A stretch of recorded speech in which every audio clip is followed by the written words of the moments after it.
DeSoto and the DeSoto Plymouth dealers, coast to coast, present Groucho Marx in You Bet Your Life. And now, here he is, the one, the only... Oh, brother, what I know about him. Oh, that's me.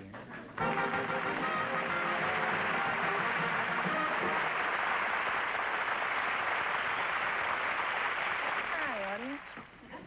Well, here I am again with $1,000 for one of our couples. And if any of them say the secret word, this duck we have up yonder will fly down and pay him $100. The word tonight is war. Okay, Duck, au revoir. He's a French duck. Mr. Fenneman, begin, huh? Groucho, we invited a married couple to come to our show tonight.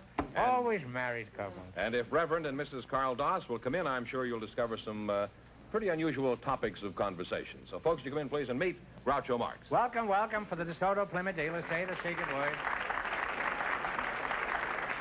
Say the secret word and take home an extra $100. It's a common word, something you see around the house. Reverend and Mrs. Carl Doss, eh? I don't think we've ever had a minister on the show before. Not really a coward, but I just may let you do all the talking here tonight. Where you from, Reverend? Is that what I should call you, Reverend? Call me Carl. Carl, huh? I was Carl, born in Reverend? No, just leave the Reverend off. Okay. I was born in Long Beach, grew up in Southern California. Oh. And Mrs. Dodd, what is your first name? Helen? Helen. Well, that's good. Where's your church, Carl? At the present time, I'm not serving a church. I'm lecturing and preaching on invitation in churches throughout Southern California. Oh, you're sort of a guest conductor, huh? Yeah. How long have you been married, Helen? 17 years. You have any children? Yes, I do. Boys or girls? I've got some of both. How old are these children? Well, Richard and Dorothy and Donald are 12, and Teddy and Laura and Susan and Elaine are 9, and Diane and Rita are 8. You had triplets and then you had quadruplets? Well, Reverend, I admit you've got some pretty important contacts, but this is pretty hard to believe. Is this true, Helen? It wasn't as incredulous as it sounds because, well, like the triplets, they weren't really exactly triplets. Well, they're the same age, but one boy is married. Well, he looks like my husband, and another boy is part Indian. He was when he was born. Oh. And another boy's part Indian, and the other one of the three is Brazilian and Portuguese and English. And our baby is only 100% American. He's Blackfoot Indian, and then some are Japanese. And well, it's pretty clear, the whole thing.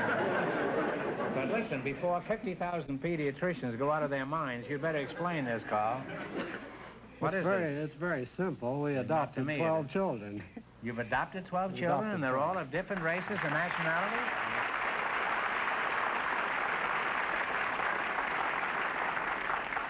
And they're all of different races and nationalities? Yes. I'm speechless with admiration. I think you should get the handshake, really. Huh? You have to do taking care of them, eh? Well, do the racial differences present any problems, Helen?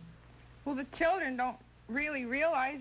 well, they know it theoretically they're different, but it doesn't make any difference. For instance, the two oldest boys always play cowboy and Indian, but the blonde, blue-eyed boy always plays the Indian, and the Indian always plays the cowboy.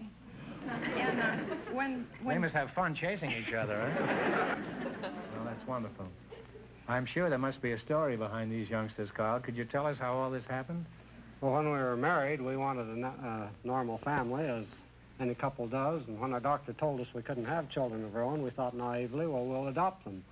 And then we discovered that for every normal, blue-eyed, blonde-haired youngster, there were a dozen or more couples waiting for that child, but that the mixed-race children were classified unadoptable because neither race wanted them. So we started taking mixed-race children.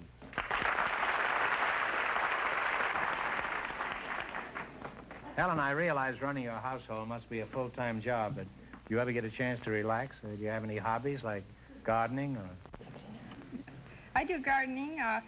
Really, my main hobby now, outside of taking care of the children, is writing.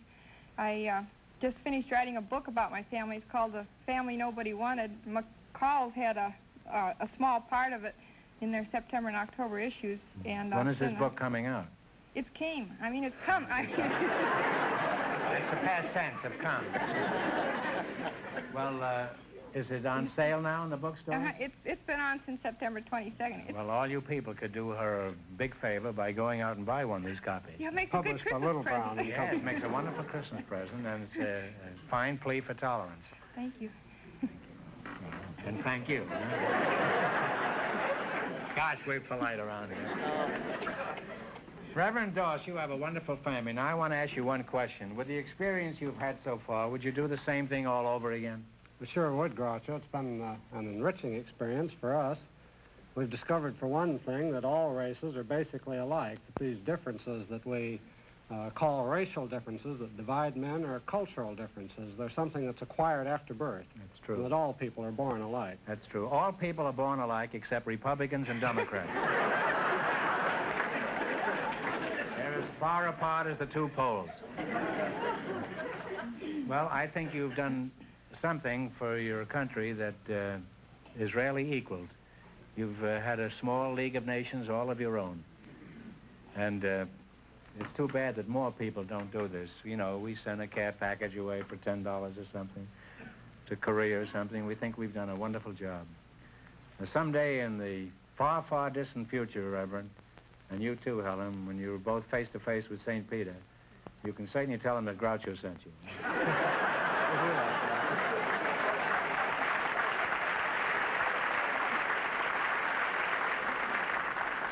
Well, it's time to win a lot of money, and I think everybody in our audience, all 50 million of them, they're all pulling for you, and that probably even includes the other contestants here tonight. Well, all right, what do you want to start with? $50, 60, 80, 100, 10, easy ones? 100. Let's live dangerously. All right, what do you call the front or face of a building? Elevation. Front elevation. No, it's called a facade. F-A-C-A-D-E. You lost half your $100. You now have $50. Oh, come on now. Enough of this nonsense. What are you going to go for now? 90. 90? What is the word for a remedy given to counteract the effects of a poison? Antidote. Antidote is right. You now have $140. All right, now what are you going to go for? 80. 80? What do you call the sheath in which the blade of a dagger is enclosed?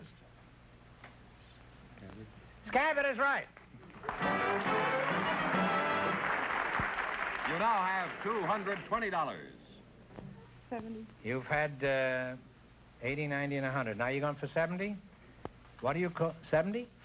What do you call the strips of wood that make up the sides of a barrel? Staves. Staves is right. And you wind up with $290. I'm a little crooked tonight, but I couldn't help it. Thanks and good luck to the soda company. You did pretty good.